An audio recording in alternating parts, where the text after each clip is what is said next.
an extremely rare Kevin first word and not Justin first word here on the Drive and Dish NBA podcast. What's up, everybody? We hope you had a Merry Christmas, Happy Holiday, Happy New Year, all that fun stuff. First pod of 2024. We are excited to dive into that here in a little bit. I do want to start, before we get into warm-up jumpers, though, I like last intro, it's kind of ironic because last intro of our last episode, because we were not planning to take a 2-week break. Justin was on vacation, but I was going to record something last week. And then I just, this is our podcast. I like being transparent with you guys. I lost a really good friend to me last week. And rest in peace to my guy, Matt Napolitano, who has been on this podcast before, is an early supporter. We've been a sports reporter at Fox for a little bit here over the past few years, but this is a friend that I've known since college. 33 years old, unfortunately passed away from lupus complications. And so if you have it in your heart, by all means, I've retweeted a few links if you want to donate. It's to lupus organizations. It's not towards, but anyway, I just wanted to, I wanted to just give some clarity there. Kind of explain where we've been or where I've been. And just as we get into New Year's, like, not to be all serious, but, treasure these moments that we have with each other. I was supposed to see my guy, Matt, here in 2 weeks. And instead I was going to his funeral last week. And that would really, they just floored me, to put it bluntly. And I'm still kind of, we move on. We learn to live with it. I know, Justin, you've unfortunately dealt with some loss with some of your friends as well. Not to get too personal, but one of your tattoos is dedicated to one of your friends who unfortunately passed early. And I wanted to say on our platform and my platform that while I have it, is that, I rest in peace to my buddy, Matt Napolitano, and that my continued prayers are with his family and with his husband, Ricky, who I am just absolutely devastated for. But yeah, I appreciate y'all, having a little bit of grace with this and letting us rock out here for a second, and letting me kind of go ISO with it a little bit. But, I wanted to just on the platform, just publicly say goodbye to my friend. Because we lost a real one, and it's always tough. Matt was a great dude. He was one of the funniest people I've ever met. Probably the funniest, honestly. Like, we're talking stand-up comedy funny, not just like your boys are funny. Like, I think we're funny on this podcast sometimes. Sure. Yeah. Naps was a different story. Like, Naps was like real life funny. It's just such a good friend, such a kind guy. When I proposed to my fiance Amber in New York last year, he showed up to celebrate with us afterwards. When I was getting started, like, we worked on college radio together. So like when I was getting like really started, he was just always super supportive, always a great friend. When I saw Spurs game a few years ago, he was there.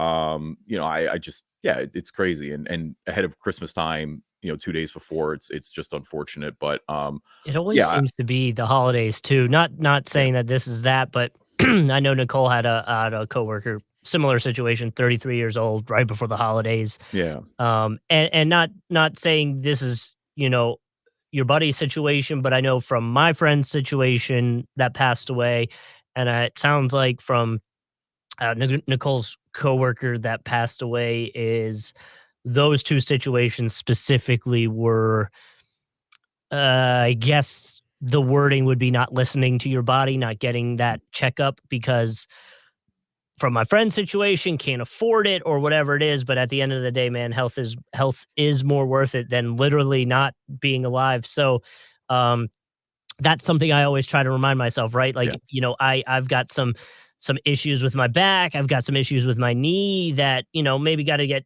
taken care of, and not necessarily either of those are going to be life threatening. But I know my buddy would be like, look at what happened with me. Just go get it fixed. Go get your knee looked at, whatever it is. Go get your back looked at. Go get that dermatologist to look at whatever, don't push it off. No, 100%. Health is wealth. Yeah. Take care of yourself. 100%. Thankfully, this was, in his case, in Matt's case, was a known scenario. It just was shocking that it escalated this quickly. And I think that was obviously part of the rawness too, was just the fact that, like, it wasn't even on the radar. Like, I knew what he was going through, like, having been friends with him long enough, but it was, we did a bunch of normal things together, Yeah. all down the line. But yeah, I just wanted to say to my buddy Matt that I love you and I miss you, pal.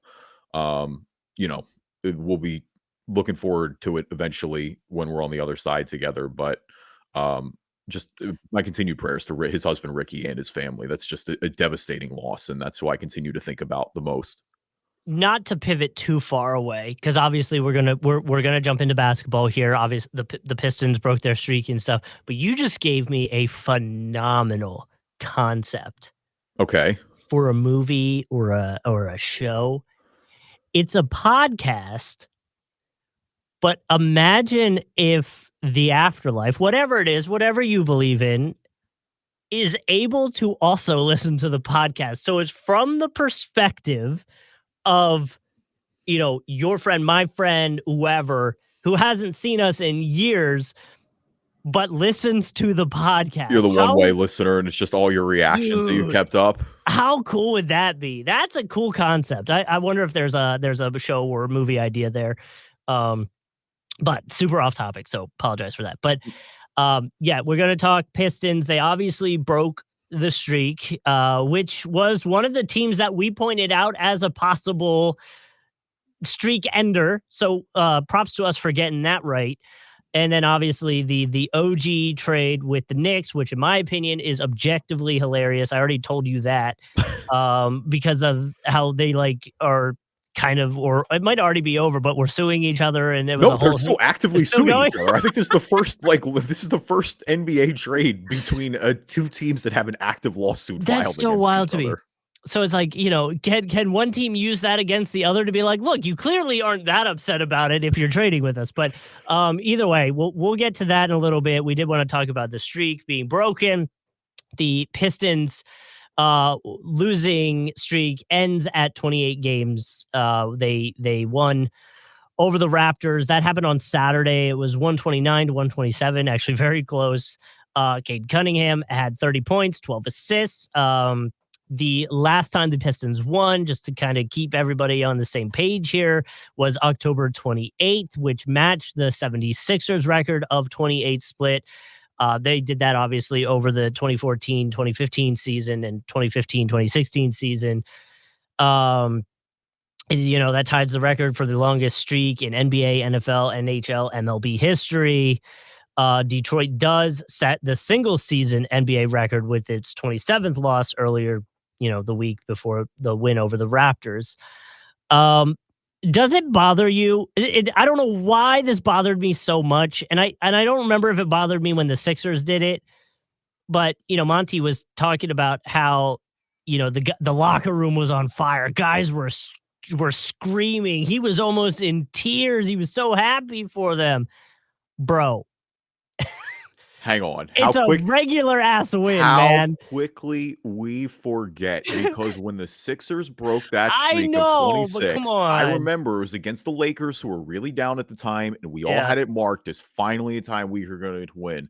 Justin, when you lose 28 straight professional basketball games, you better believe that I am turning it up after that ends. And I think But do that's you one want your thing. coach to be like that, or do you want your coach to be like grounding the guys again and be like, look, yes, we got to win. We really needed that, but we are terrible I think and we need to get better. I think Pistons fans have a lot of rightful concerns with Monty Yeah. Williams that I Okay. don't think there's not much Yep. Monty can say right now. And I think that's been part of because like you said, this broke the Sixers and the Cavs had 26 in a row, But it was not over a counting the span. combined Yeah. season streak, but they actually had in one season, both had 26 in a Okay. row.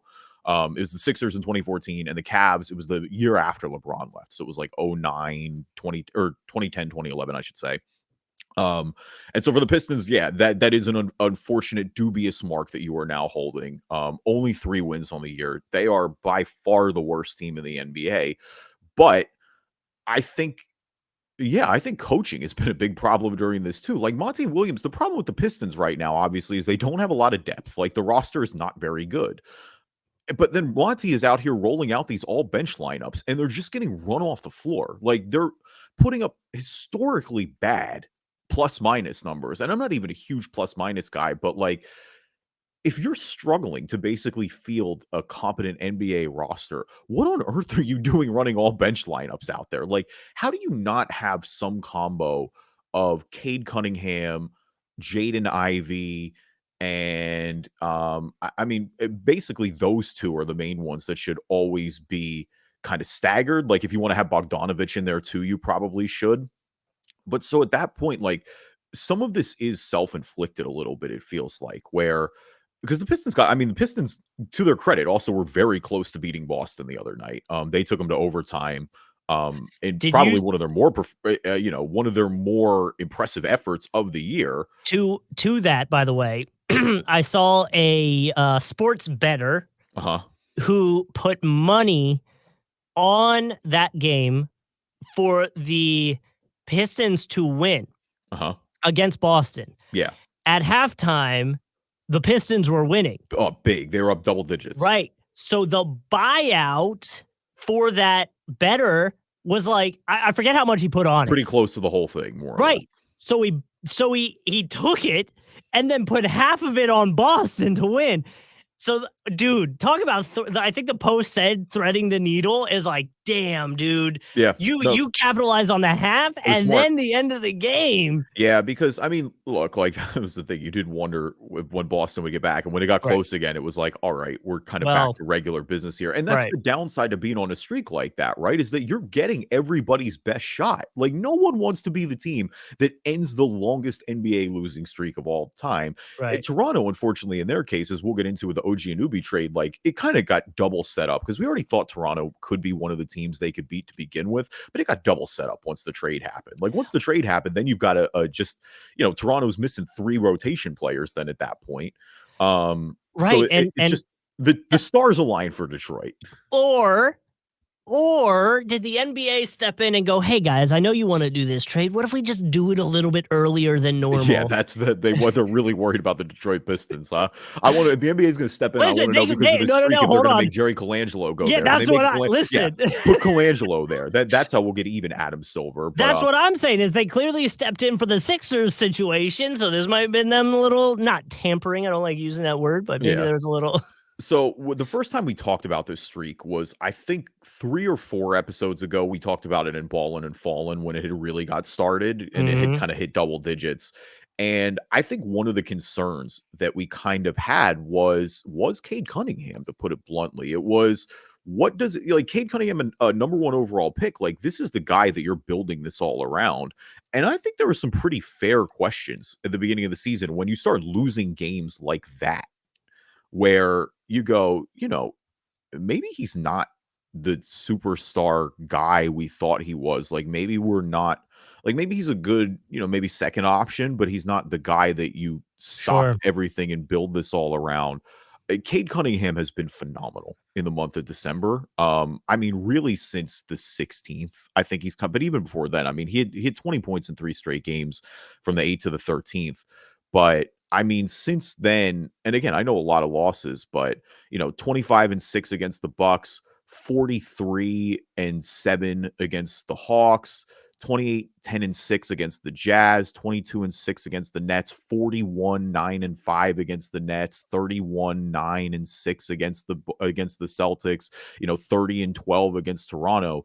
Cade has looked like the guy, and that honestly is one of the most important things for Detroit, because at least you can hang your head around that. You're going to likely have another high pick this year. There are reports saying they don't want to move Bogdanovich, which I guess that's part of the greater problem, I guess, is where it's like you've got Bogdanovich and you've got Alec Burks on this roster. Granted, Burks has been extremely rough since coming back from injury. I mean, I thought Burks would be a pretty good veteran trade piece for a lot of teams. I don't know about that anymore. But for somebody like Bogdanovich, the value is there. I think there's plenty of contenders who are going to be interested in him. But then there's also reports coming out that the Pistons don't want to move him, which kind of goes back to more of my greater issue with this. Is it's like, look, the Cavs had the excuse of being post LeBron James. Like, I think there's some shell shock there. The Sixers were blatantly trying to lose games. Like, I think we know what was going on there. The Pistons really went into the season thinking they were going to win some games this year. And keeping Bogdanovich, who only has value and is not going to help this team long term, That to me is more concerning about where the front office is at, where it's like, hey, you guys just broke the NBA record for losing streak. What exactly do you need to see here to go, hey, you know what? It's not working. We should probably reestablish Get some get a get some direction here a picks. little bit. Yeah.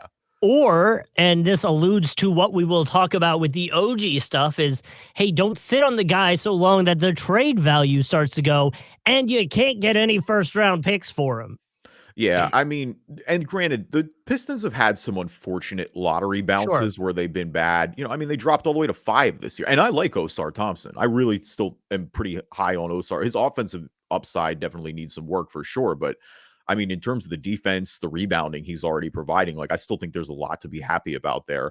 And the Pistons are finally playing Jaden Ivey, it feels like, which was the whole other issue to begin with, is where it's like they weren't giving him any sort of consistency with minutes. It's like you don't even know what you have in Jaden Ivey because you haven't, no one can be expected a young player to succeed when their minutes are being bounced all over the place like that. And I think that kind of goes back to some of the frustration with Monty.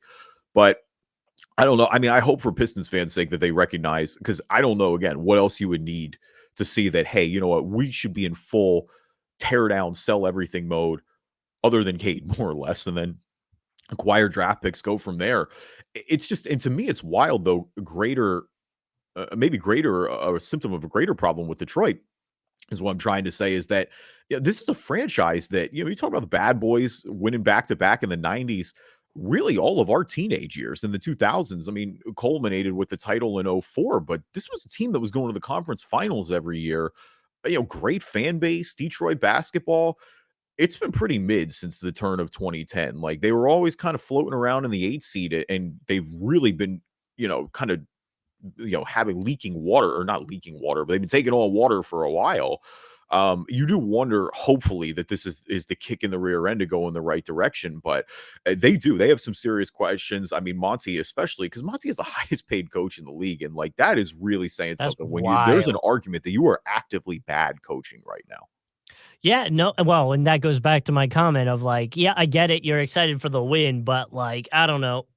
As the coach, you kind of also have to, I don't know if the words ground the team a little bit, but you got to kind of bring them back to earth. It's like, cool, it's a big win. We finally broke the streak, but let's be realistic at where we are right now, and it's not good.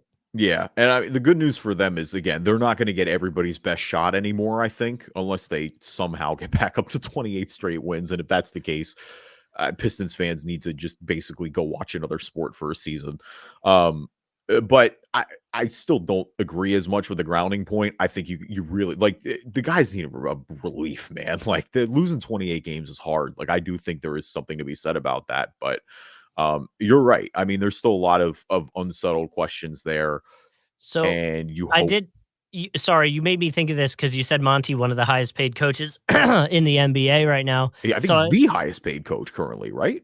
it says him and Pop are the top Okay, two. all right, that's It fair. says so. This is NBS or NBC. San Diego posted Mhm. this. It's just a list.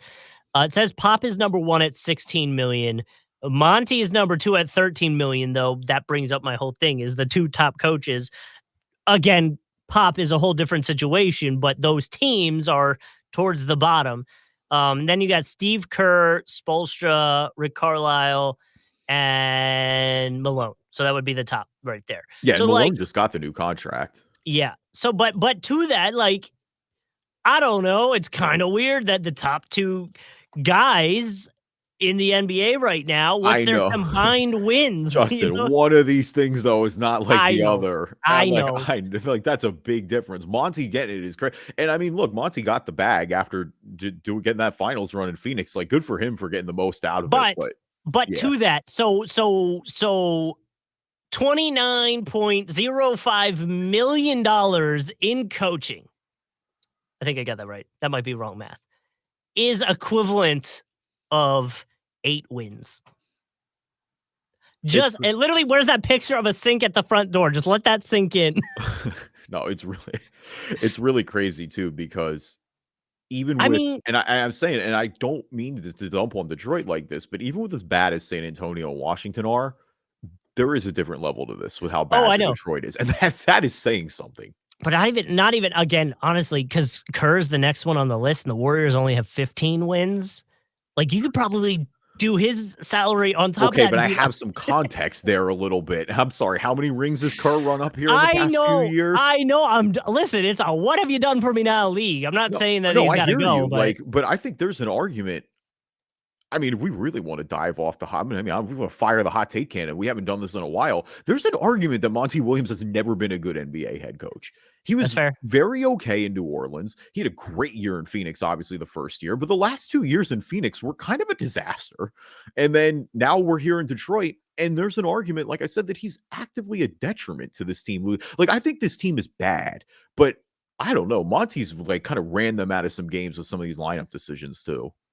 $38 million equals 23 wins in the NBA right now. I mean, listen, Between again, I know there's context, but between Pop, Monty, and Kerr, according to this website, are the top 3 paid coaches, and that gets you after I guess a few months of NBA, right? Into 2024, from the start of the season into the new year gets you 23 wins. yeah, and I mean, Mike Malone got the bag, but I mean, Joe Right. Mazzulla now off his interim tag is just sitting here like, So, "Hello, can I get something up? going for me?" Like, What's up? our team's Yeah. looking pretty good right now. Like, I don't know, Yeah. y'all are hating on me, but we look solid. Welcome Mm. everybody to the Drive and Dish NBA podcast. My name is Kevin Rafuse. Joining me as always, my co-host Justin Cousart. Don't you think that assailants turn out the way they do because nothing is real? I don't know why I thought for a second you were going to just start singing where I expected you to go, "Don't you want Oh, me, me baby. baby? No, I don't. Don't you want me?" I Um, think I would have enjoyed that more. I don't know, because do we have assailants that we're worried about? I don't know, but here's another one for you. If you are not freaking out about weakness, do you really know what weakness is about? Hey, that's for you, Monty. That's for you, Monty. I don't even know how to respond. I really like I had like 3 internal directions that were going there, and none of them have really come I to mind. So I kind of love this inspirational bot generator thing. I was surprised.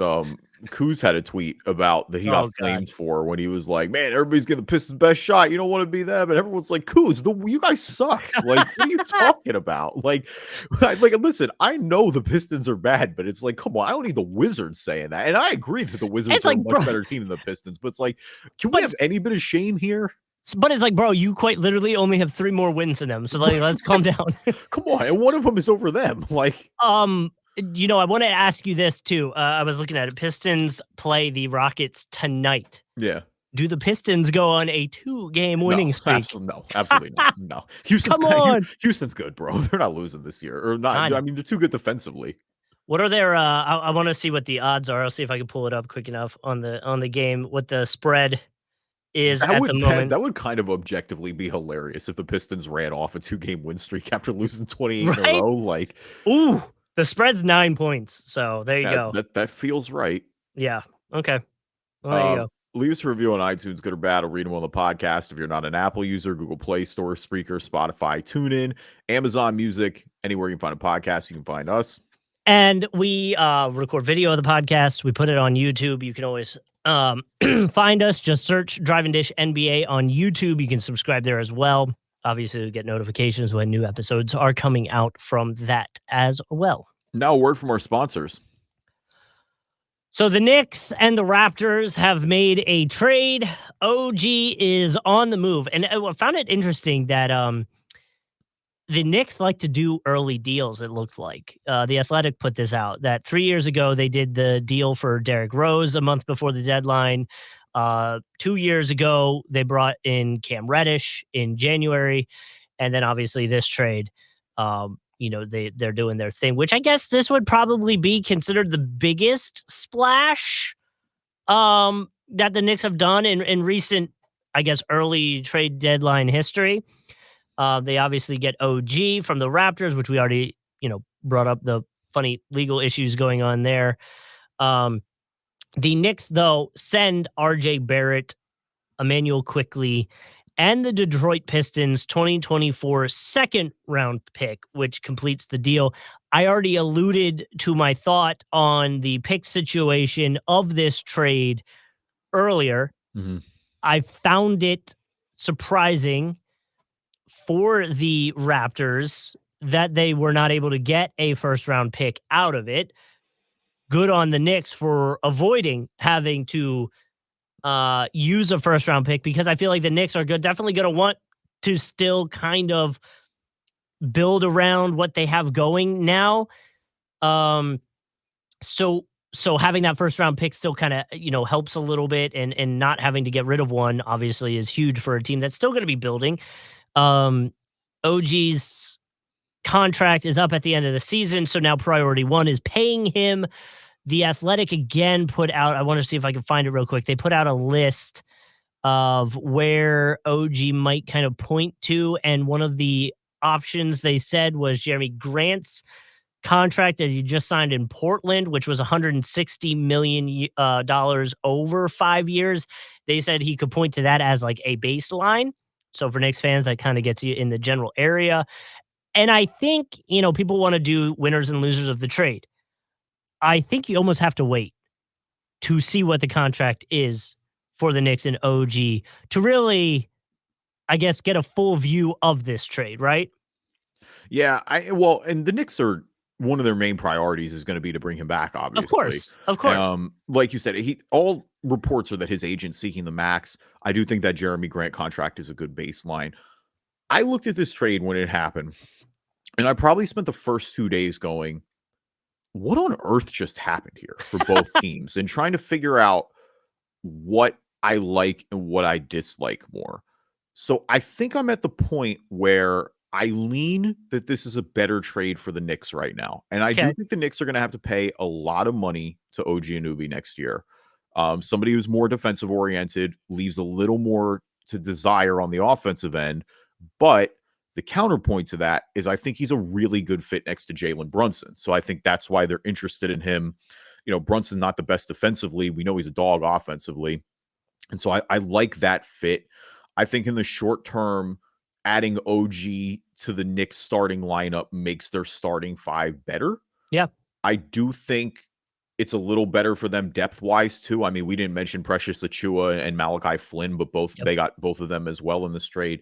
And like you said, more importantly, I don't think they gave up a lot. Like RJ Barrett was reaching the uncomfortable conversation where I'm not really sure that he's that good at this point.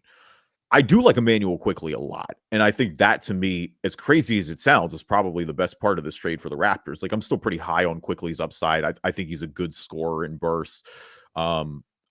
Just think he's a good quality player that probably got a little bit worse off of a rep because he had a rough playoffs last year. Sure.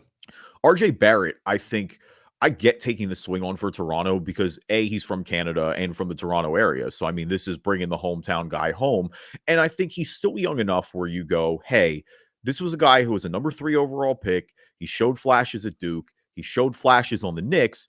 Let's believe in ourselves that we can consistently get this Develop. out of him and develop Yeah. him. And then in that case, this trade looks a whole lot different if RJ Barrett turns into the pick that we all thought he might be able to. Well, It's just go ahead, and Justin. and I would say, I think from that, right, with the RJ Barrett stuff, with the Emmanuel Quickly stuff, I was reading a lot about how there was frustration in the Knicks locker room in terms of playing time. And we Mhm. alluded to, a few episodes ago where it was like Thibs was already down to essentially a 9-man rotation.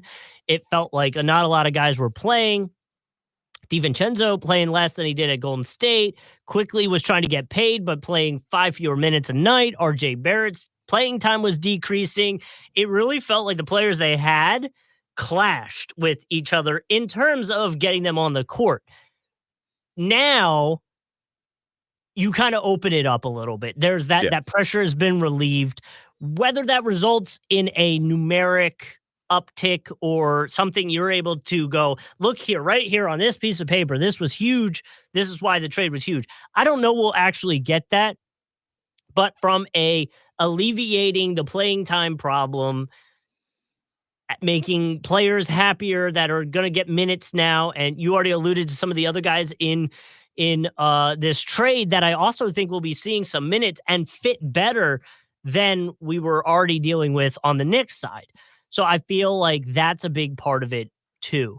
Well, And I the don't know if there's a numeric thing that's going to show that down the line, you know? I also just wanna see what the Raptors are doing long term, Sure. and I guess that's kinda my Well, question here is it's like, what are you doing with Siakam now? Like, Siakam is the other big domino that kinda looms over all of this, and so it's like, are you retooling with and just keeping Siakam and basically going, rolling Siakam, working RJ around him. quickly, Sure. Scotty Barnes, or are you just going full retool around Scotty Barnes, which is kind of more of the direction I feel like they should be leaning at this point? Like, I don't think like, if this is the short-term move to just get better now and it kind of feels like the Pirtle move was last year where it's like, yeah, Sure. you bring in a good player, or in this instance, good players potentially, but does it really move the needle that much for you guys? And it's like, is that the direction you should be going in right now? Like, the Raptors have been kind of, stuck in neutral really since they won the title in 19. Like, they haven't really been close to defending it. They have had a few good years, and I like the development Scotty Barnes has taken this year. Like, he looks like the guy that you might want to build around a little bit more, but they're not winning any more games with him getting the steps that they needed out of him that we kind of talked about in the preseason. And I think a big situation that's worth monitoring was Dennis Schroeder's comments after the Yeah. loss to the Pistons, where he kind of talked about when he played for the German national team and going to war with his brothers and everybody had your back and all that. And as close to a call out as you can get in the NBA without actually naming too many people, Yeah. but pretty much said that you don't have that in Toronto right now. So writing might also be on the wall for Dennis Schroeder, Yeah. and they probably trade him. Although I did see, I think the Athletic put this out too that the Thunder should consider going and getting Schroeder back again, and maybe there's a trade there. But to your point, if it is a full tear down rebuild, then why didn't you try to get a first rounder from the Knicks? And maybe it's the value decreased because you waited too long to trade OG. That could be it. But if it is a full teardown for Toronto, then a first round pick is more important Yep. than players and maybe RJ in that situation. Yeah, you basically have to bet that RJ becomes a first round pick Right. essentially, and that he's Right. the equivalent of that. Right. Um, I'm with you though in terms of getting the pick, and it's surprising because I don't think that, like, I don't think OG's value is going anywhere. Like, I think there are a lot of contenders, our Sixers being one of them, who But the would fact that his have gone in contract, for OG. but I think it's the contract part. They knew It is. if we're just willing to wait it out, then maybe we can just get him. You know what I mean? Like I think that's probably part of it, and might have been part of it. And I bet between the coaches and conversations, the Knicks knew that there was trouble in the locker room, and maybe things are going downhill faster than the Raptors wanted it to. So the Knicks come back and say, "Hey, man, you wanna have this conversation now, and if you do, maybe the value's a little bit less because you have some urgency to change something." Yeah, either way, I mean, the long-term directions here are gonna be key. I Yep. just think with the Knicks, it's a little more clear to see what they're doing, and I don't think it necessarily moves the needle for them this year, No. but I think it kind of builds the roster consistency forward of, like, what the next step might look like to make this team a true contender in the Eastern Conference. Yeah. For the Raptors, yeah, it really is gonna be a little more to wait and see, but like you mentioned with Siakam and Schroeder, they have a couple pieces that I think are really gonna still loom large over the market. It's just, again, what do they wanna do? All right, Mhm. who's balling, who's falling? Our NBA version of the stock market. We always like start with the good before the bad. So, Justin, I will start with you this week. Who is balling? Ballin for me is the Kings and the Timberwolves, who end 2023 as the best year they've easily had in the last 20 years. Obviously, the Kings third seed and obviously making the playoffs. The Timberwolves right now, the number one seed in the West. Let's go. Huge for them. A great way to end the 2023 season for two teams that are obviously on a huge uptick. Yo, I love you, and I love what Minnesota's doing this year. You gotta stop putting Minnesota on Ballin, man. Like, can we get somebody other than Minnesota? I Well, love this. that's why I said the Kings. No, I know we've done the Timberwolves, I know. it's I wanted to bring it more towards a small market conversation. Yeah, no, I get it. Because in the West, it feels like the smaller markets are having a year. Like, Definitely. No, 100%. I mean, OKC being everything that they were kind of hyped to be, and then I mean, OKC looks more ready now, I think, than we maybe even gave them credit for. right. You know, OKC, the Timberwolves, even Kings. Denver, like Denver is a four sport market. I hesitate to call it small, but it's like Yeah. they're not traditionally your NBA glamour team. Obviously, the defending champions. Like you mentioned, Sacramento. Even with the Maybe throw Clippers, the like the Clippers are not the number one billing in LA usually. So and maybe throw Magic in there. definitely, At least the Eastern Conference doesn't feel as the Eastern Conference has been the same for 5 years, man. It's we yeah, know yeah. like some of the like the Magic, for example, you mentioned this year are getting in the mix. The Pacers too in the mix more than they've been in past years. Well, But when you look at the top of the conference, it's like you got Boston, who's been there for a few years now. You got Milwaukee, who's been there for a few years now. You've got the Sixers, who is as much as we complain about the Sixers, as much as I complain about the Sixers, like they have been consistently in the 3 to 4 making the second round range. And then you got Miami, who's always like the sleeping giant in that conference. So it's like there hasn't really been, I mean, I think you can maybe say the Knicks have been there now a little more consistently the past few years. If you want to lump Cleveland in there, so be it. have you mentioned the Pacers. Did you hear what Rick Carlisle said about them? His one-liner? No. His exact quote was, "Being historically great on offense is fun, but even dating a pretty girl gets boring after a while if she can't guard anybody."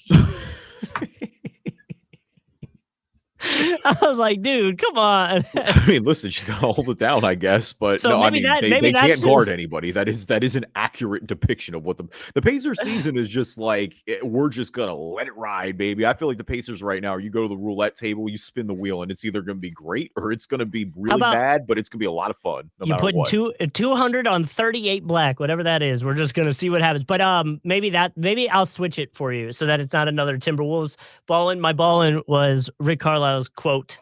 And Oh, then and then like a side comment to that was, "Man, the Kings and Timberwolves are looking good this year." just give some love to the small markets. I'm fine giving the small markets love. I'm with it. Uh, All right, balling for me this week is Bradley Beal. And namely for his game against the Magic. He's been back for 2 now.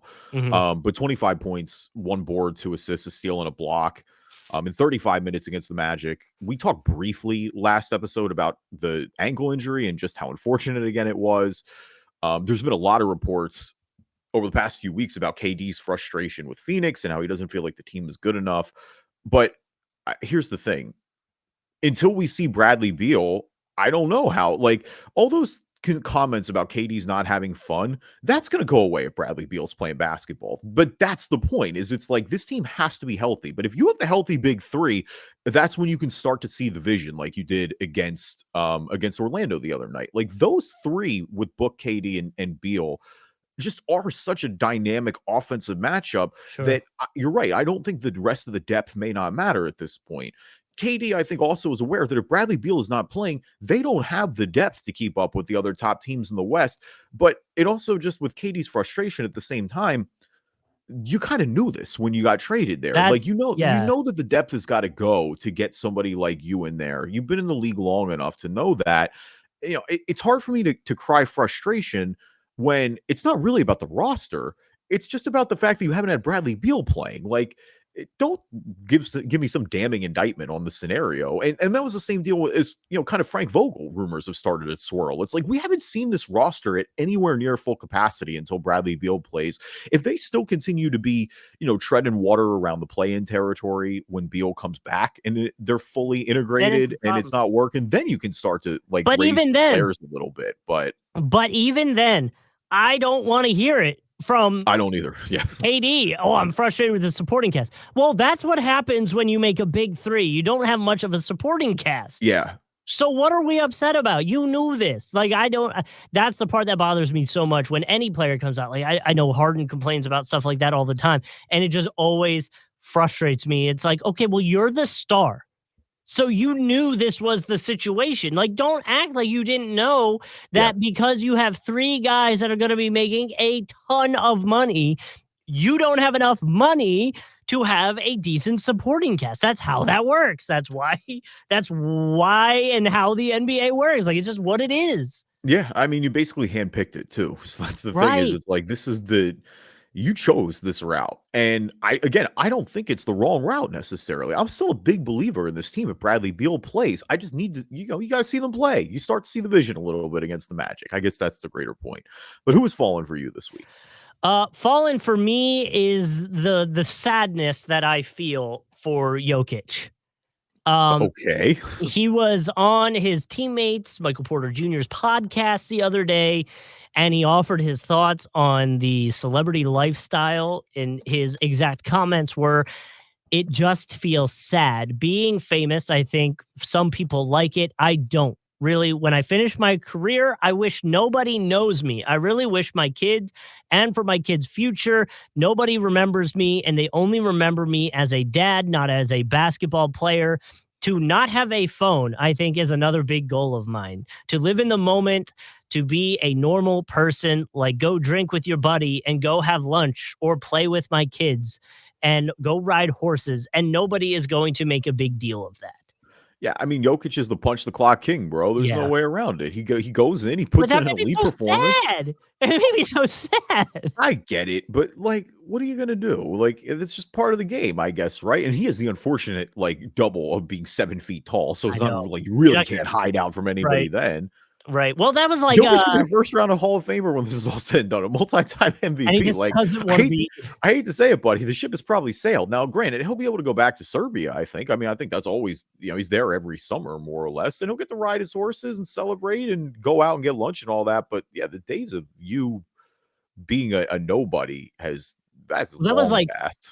well, and that was like not like, I remember, well, maybe it was the year we covered players together. It might have been 16 or 17, but I Mhm. remember walking around TPC Sawgrass for the players, and, Artist Gilmore was walking by. Yeah. And I didn't necessarily know who he was in that moment, but I went, "That is a massive human. That guy Right, right, has to right. be a basketball player," which is probably what will happen for Jokic for the rest of his life. Even if he gets into this realm of nobody knows who he is in 40 years from now, people are still gonna see this massive human and go, "Man, that guy had definitely played basketball." It is the toll though. Like Yeah, that's definitely a thing. Like for me, dude, I don't remotely want to be famous. Like I the fact of just not being able to like walk into places and do regular things, like yeah, I don't think you realize how much of an inconvenience that is. And obviously, usually if you're famous, there is a hefty reward that comes with it in the right. sense of financial freedom. But yeah, I mean, they're definitely like that is a pretty noted downside to it. The more famous you get, the more you're followed everywhere. Like there's different levels. And I think some of these guys keep a lower profile. Because I do think Jokic keeps a pretty low profile. Like, I don't think Jokic goes out of his way to be seen by anybody. I think Embiid, for all they've been in the MVP race together, I think Embiid the past few years has been the same way.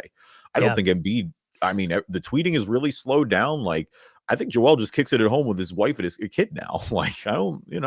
You think Jimmy does the same thing, Jimmy Butler? Because I feel like I hear about him a lot, but then I never really see him out and about unless it's like a coffee thing, you know? Like, I Yeah. really don't.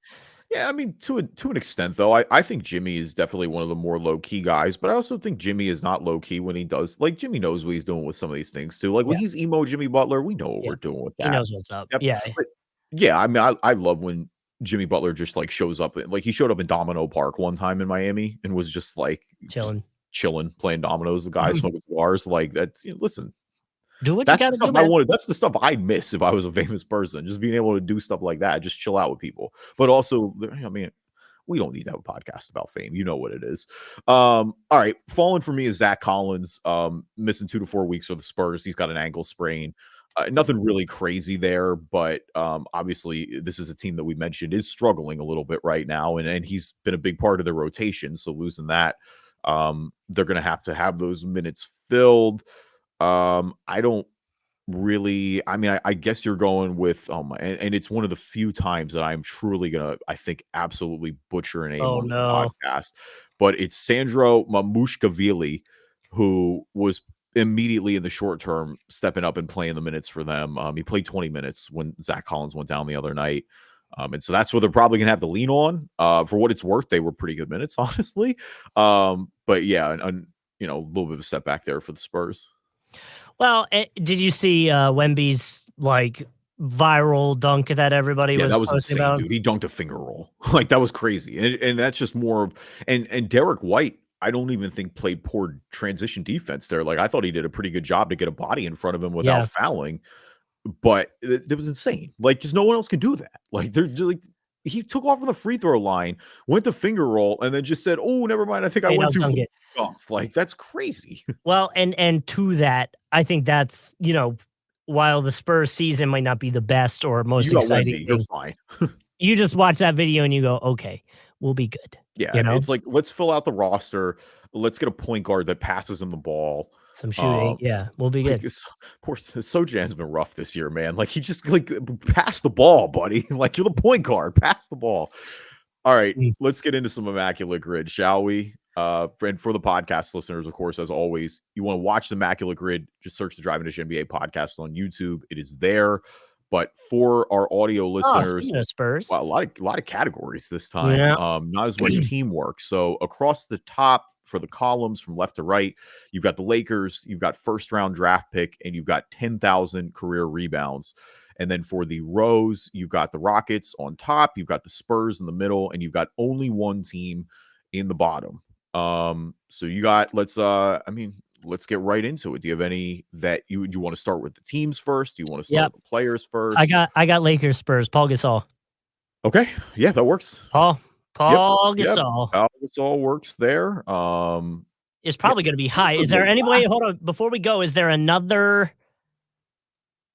Should we go for someone else? Because that's probably going to be a high one. It is. I'm sure there is, but I'm also kind of looking at everything else and already trying to think how I can go lower. So I'm kind Okay. of all right using Powell there. I mean, Okay. we Oh, don't at 12%. 12%. Okay. I Ain't think bad. Spurs was the last team he was on, Yeah. correct? Yeah, I guarantee I feel like it was not even a full season too. Like, I don't know, maybe I'm wrong with that, but wouldn't Robert Woods work for Rockets Lakers? Now there's probably a better one. Didn't he just get traded there? Robert Woods. Robert Woods, right? And that's his name? Woods? Who the heck is Robert Woods? I thought it was Robert Woods. Like the NFL receiver? Oh, maybe I'm hold on. Lakers roster. I'm definitely I don't want to cheat, but Woods, right? Dude, you might be deeper in the Lakers roster than I am. I gotta be honest. I have no idea who that is. Christian Wood. That's Oh, okay. Yeah. Okay. That all right. I was close. I was close. I was close. That's funny. You were Christian close. Wood. That does work. But that's more recent. So is there a better option? Probably Oh, Rondo or like did Rondo no, ever play for Rondo the didn't play. Rockets? Rondo never played for the Rockets. Lou Will Okay. did play for the Rockets and the Lakers. That's Ooh, a Lou class. No, Will. no, Lou Will is always low percentage for the Rockets. Yeah. We And could do I feel Lou. like he might be low percentage for the Lakers too, You honestly. wanna go Lou? I That's a good think one. Nick Young, I think, played for both too, but I'm Ooh, 100% confident about Swaggy. Lou. I'm not about Swaggy. Swaggy, I know played for the Lakers. I'm 99% sure he played for the Rockets too. Lou, I'm Yep. 100%. Oh, Wow, 0.5%. I'm telling you, it's always with the Rockets. Lou's really low because I think he only yeah. played a half season there, and then he got traded to the Clippers right away. Ah, Um, okay, I okay. think that was part of the. I believe he was part of the Chris Paul deal. Oh, okay, okay, Chris Paul deal, okay. Yeah, that wasn't that long ago though, was it? Yeah. Maybe, what, 4 years? Maybe? No, dude, it's been longer 3? now. It's been like Really? 6, man. Jesus. Pandemic put a lot of stuff together. Chris Paul had a whole career in OKC and in Phoenix afterwards. Where Chris Paul's been on like 4 teams since then. All right. So, do we want to finish the Lakers column then and just get this only one team? Sure. I mean, guys, legends wise, Elgin Baylor was only one team. Jerry West was only one team. Magic Johnson was only one team. Would, James Worthy was only one team. would Austin Reeves work? Austin Reeves would work for some of the newer guys. Do you think, like, what do you think's gonna be more The number one answer is going to be Kobe. yeah, I have no but doubt will, about like, that. will, like, an Austin Reeves be low just because of Like, because he's a newer player. or just like I don't wanna say smaller name, but maybe Well, he's not a smaller legend. He's not name. a franchise Right, legend. right. This is do Austin Reeves because I am kind of curious here. So I want to see how much of this is like a new guard versus Yeah. um like legends type deal. Whereas 16% kinda higher than I thought it see, should that's be. kind of where I thought it would be because AR is a popular player at this point Okay. on the Lakers. I think everyone knows he's only been there and he's Yeah. currently on the roster, like playing real minutes.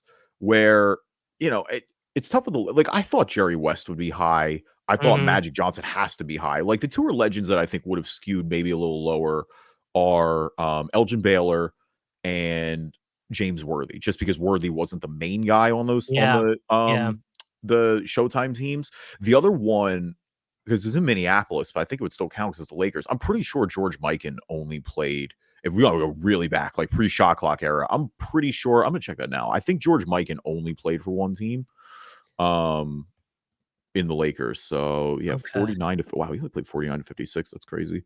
Yeah, he only played for the Lakers. They all happen to be in Minneapolis. Um Oh. Oh, never mind. Nope, that's one team. Never mind, sorry, I thought I had one. I thought I had a real sneaky only one team first round pick. So this is where it gets tough. I mean, the first rounders for the Rockets and Spurs are easy. We have a lot of options. The 10,000 rebounds is a little harder. So why don't we do the first round draft picks first? So for the Rockets, I mean, you got a bunch recently, obviously. You got Mhm. Şengün, you've got Jabari Smith, you've got Jalen Green, some more famous picks for them in the first round. I mean, probably the most famous is Yao Ming, I guess. That's what I was thinking, but Yao might be a backup 10,000 rebound option for us. So Yao, I would rather use Yao for 10,000 rebounds. I Now, think. did Boogie ever play for the Rockets? Oh God, Because that could I don't I feel think so. yeah. I don't know enough to bet on it. That's the Okay. problem. Low key, I gotta think about Yao with 10,000 rebounds too, because Yao was great every year He he just didn't played. play long, He didn't yeah. play that long, man. He played like 6 or 7 years, I think. Ugh. I'm also like, yeah, oh man, um, 10,000's a lot. I really lose track of how many rebounds 10,000 is. Did, But I say that wait. I know for a fact, DeAndre Jordan has over 10,000 because I've used him in a previous grid. okay. He never ended up on the I Rockets? don't think so, no. Okay, I okay. Clippers, Nuggets, Mavericks, Sixers, unfortunately, for that year. Yeah, Uh, yeah, I don't think he was on the Rockets ever. The one no, okay. who I know will work for the Rockets that I don't think people may get, it's kinda interesting because he was a guard. Russell Westbrook works for the Rockets For for 10,000 rebounds. you think Westbrook has 10,000? I know Westbrook has 10,000. It's not I Oh, think, it's I know he has 10,000. Like, it's okay. really like, he's arguably one of the greatest rebounding guards of all time, but think about it, with all the triple doubles he's had over the years, like, averaging that Yeah, for a he's gotta be season, there. he just eats boards. No! What? He didn't have 10. Oh, no. Oh, I blew it. Does it have to be for the Rockets? No, I doubt it. At least one get no, no. Russ doesn't have 10,000 oh my Let me god, look it are up. Hold you on. I'll kidding let me look him me? up. Westbrook. What, dude? I'm telling you, 10,000 is a sneaky lot amount. You know who does have 10,000 and is at Who? like the bottom end of it? From the Grizzlies. Not Marc Gasol. Who's the who am I thinking of? Dude, Westbrook's only got 8,100. Are you kidding me? Oh. Oh, I'm so hurt. This could be the first one we bombed in a while. Oh, man. And um, I just figured out one who would work there too. I'm the worst. what do you want to put him in there? Yeah, Charles Barkley or Mm, Olajuwon, dude. Oh my god, dude, that Joe was so Charles. bad. Dude, Charles be lower than Olajuwon, but he There you definitely go. does. 11. Okay, so Timmy Duncan obviously going to work for 10,000 there. I'm just upset because I think I could get the rest of these now. Oh Well, we got to pick which one we're not going to get now. god. That's on me. I'm so mad. Um Yeah, Tim Duncan or David Robinson work for 10,000 rebounds for the Spurs, either one. I You think think Robinson is lower just because I mean, Duncan's the most famous player in their franchise history. all right, want to go Robinson? Yeah. David Robinson. There we go. Oh, wow, 45. Okay. So Oh, I guess we don't have to do only one team for the Spurs. I was gonna say Ginobili's probably lower than Duncan in that case, but we don't have to do that. So yeah, I mean Spurs first round picks, Wemby. Oh, I think Devin Vassell was first rounder. okay, so first round pick, only one team. Siakam. Yeah, sure. Okay. Pascal Siakam. There's so many options there that it's But like, I you know feel what? like that one's gonna be It'll low. be low. Yeah, 0.1%. Hell yeah. Yeah, that's a good. I mean, that is one of those that just sets so like you have so many options in Right. that Well, and one. we were just talking about him, so it's like, all right, let's just roll with that. Do you think Dirk has 10,000?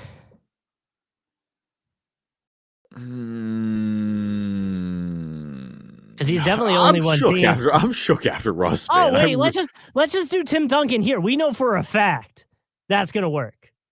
Only Yeah, one yeah. team, 10,000 rebounds. Yeah, Tim Duncan works for sure. I was trying to low key think if MJ did. He probably MJ didn't play for one Oh, but team. Never he mind. No, wasn't on MJ one didn't team. play for one team. He played for the Yeah, Wiz. Just kidding.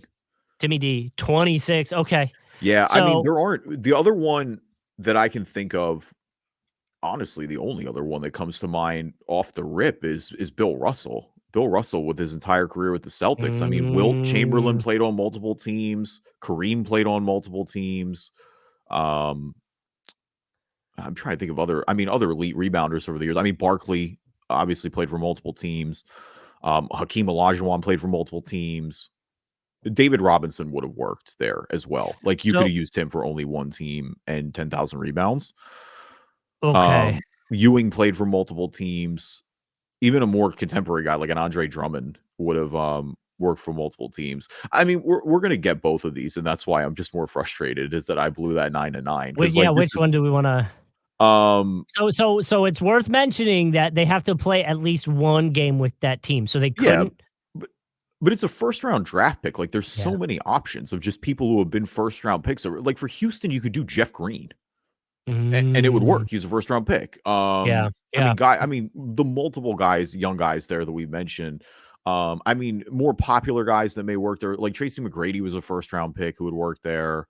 I Um, mean, Olajuwon was the number one overall pick. yeah. I'm trying to think of, like, sneaky ones. But like Shane Battier, he's a first round pick, I Oh, think. Shane Battier We used him a for lot. Rockets? You could do or no, did he get drafted by the Rockets or the Bulls? No, Bulls, never mind, just kidding. I was gonna say Jay Williams from Duke. He only played 1 year before the motorcycle accident. We've used him before, but What about, I Corey Joseph or, I don't think like, a Corey Joe was a first Kyle round pick. Kyle Anderson? Was he a first rounder? Did he play for Houston? No, he would've been Spurs. Oh, you took Kyle. Oh man, Kyle Anderson. He might have been a first rounder, and I would like that's for sure a 0.1%. That's why I'm just, like, going back. I think Kyle Anderson was he 2013, See, that's 2014? why I do love the like that's when you get to the categories because that's where you can dig Yeah. some of the random people out. Um, let's do Kyle Anderson for the Spurs. That's way lower than anybody I've got for the Rockets right now. Does he work? I'm Are pretty we sure he sure? works. And honestly, at this point, I'm defeated a little bit. So, Kyle hold on, I guess I should put in yeah, do Kyle. can you spell it with a Anderson? There he is. Yeah, 2015 would have been his first season. Okay, yeah. so he was drafted 2014. Okay. I think that Alright. works. Kyle Anderson works. Oh, it did. It All was right. point It .3. 0.3%. Oh my god, Wow. dude. Dude, wanna know something crazy? What? He was drafted last in the first round. Literally 30th overall. Oh Uh, my lord. that's crazy. Okay. All right. So my bad, fam. We should have been immaculate there. That's unfortunate. Oh. For first round draft pick, yeah, there's so many with the Rockets. Like Battier is who I would have gone. Yao being one is not that surprising. And he didn't have 10K rebounds. He was only around 5, but that's just because he played against so few seasons. Yeah, Russ in the corner. So the most common answers were Russell Westbrook for Rockets, Lakers, Yao Ming for Rockets first round pick, Hakeem Olajuwon for 10,000 career rebounds for the Rockets. Lakers, Spurs, it was Robert Ory. Wemby being Wh- number 1 is yeah, interesting. I mean, it just happened. Like all the Yeah. hype was there, so I get that. Wemby But being number one. dude, this tells me older people are playing this one. A little bit, yeah. David Robinson beating out Tim Duncan for 10,000 career rebounds, and I Bill thought Russell, Duncan Larry may be one. Bird. I thought Duncan would be the picker of the 10,000 just because of who Yeah. he is. Kobe. Kobe only one team for the Lakers, not really surprising. Only one team first round draft pick, Larry Bird with the Celtics. Again, maybe not too much of a surprise there. And then only one team 10,000 rebounds, the guy we talked about, Bill Russell, I wanna playing his entire see career with I the wanna Celtics. see our rebounds guys that we Yeah, could Olajuwon, Barkley. I am curious about the other ones though, for sure. let me see if I can hold on, let me find it was Houston, right? Yeah. Okay, Houston, yeah. Hakeem. Oh, do they not have him? Oh, Yao. It looks like Yao and Hakeem are the only 2. For No, 10,000 career rebounds? that are listed under Houston, yeah. But maybe How it's just because that's their main team. I bet that's what it is. Oh, I was gonna say, I'm like, Hakeem might and Barkley may be the only one because Barkley worked for us. I would say Yao does not have 10,000 career rebounds. Like I just looked it up. It does. Yeah. He has Well, yeah, why would they no, Yao. they Oh, that's his. My bad. That's his. Per game. I'm looking for his total. oh, yeah, look at that. Okay, Yeah, Yao was interesting. only like 5,000 rebounds. Oh, this is oh, they gave me a weird I don't know, the whole stat thing's off. This isn't right. Well, They got it linked incorrectly. let me just Google 10,000 NBA rebounds real quick. I want to see how many players exist. There With was the guy why can't I remember? He's on the Grizzlies. He's like all one right. of the last ones on the There's list. 43 NBA players with 10,000 career rebounds all Yeah. time. A couple of them are active right now. Andre Drummond is one of them. He's at 40. Okay. DeAndre Jordan is at 37. Okay. LeBron is at 31. And I think that's the only active one right now. Dwight Howard is semi-active, I guess. But he's Yeah. done for the most part. The top 10 are from 10 to 1. Dwight Howard has 14,627. KG is 14.6. Robert Parrish has 14.7. Karl Dirk does Malone. have it. Yeah, Dirk does have it. Karl Malone has 14.9. Tim Duncan is 15. Moses Malone has 16.2. Elvin Hayes has 16.2. That's a great guess. A lot of people would not use Elvin Hayes. Zach Um, Randolph was who I was thinking of, and he yep, has it. He he has does. it. Yep. Zach has it. Kareem Abdul-Jabbar has 17,000. Bill Russell is 21,000. And Wilt Chamberlain, the NBA rebound leader, with 23,924, a casual 22.9 rebound per game average. Bill Russell averaged 22.5 for his career as well. Just so no one is even close, like in the modern era, for the just strictly counting stats. Yeah, no. I mean, Elvin Hayes and Moses Malone were at 12 a game. I mean, Dwight Howard was almost at 12 a game. Like, that's a lot of rebounds. A little surprised Shaq isn't higher. Yeah. Yeah, Shaq's not higher. I was just looking at Kevin Love, who's surprisingly not too far off from a 10,000 Yeah. rebound career. Johnny Kerr is the lowest he played for the Syracuse Nationals / Sixers when they converted, and the Baltimore Bullets for a season, back in the 50s and 60s. He's got 10,092. Yeah. But player right above him, Sean 10,101, Marion. our boy, Sean Mary in the Matrix, getting it done in modern times. I So mean, Zach Randolph right above him, like you mentioned, Andre Drummond. Vu We're not gonna go over the whole list, but you get what's going yeah, on. the 2 closest that are actually currently playing, like you said, that are in the league grabbing rebounds right now, Kevin Love and Vooch, actually. Yeah. But again, I don't know if Kevin Love gets there. I mean, he needs like 800 more rebounds. I don't think he plays enough minutes to get there Yeah. anymore. Like, that's kind of the thing, and that's with I mean, Vooch at least is still playing minutes. And Um, he needs 1,000, yeah. like over 1,000 a little bit. Yeah, I don't think he's getting there. Like, you Oof. know, you got a chance. DeAndre Jordan is still counting too. So, the But he's guys who already are over there it. will continue to Oh, go no, up. No, yeah, you're DeAndre right, Jordan is Yep, over it. Yeah. sorry. I thought you were talking But about Drummond. nope. Well, Drummond is too. Yeah. Yeah, Drummond and No, I'm saying both of them are. So they'll yeah, continue to add to yeah. their list. Like, I know they're Mhm. playing limited minutes, but they're still, I mean, Andre Drummond against Sixers the other night had I think he had like 16 rebounds. Like, Andre Drummond's had a weird NBA career. He is undeniably one of the best rebounders in NBA history. If there is nothing else that man can do, he will clean the glass.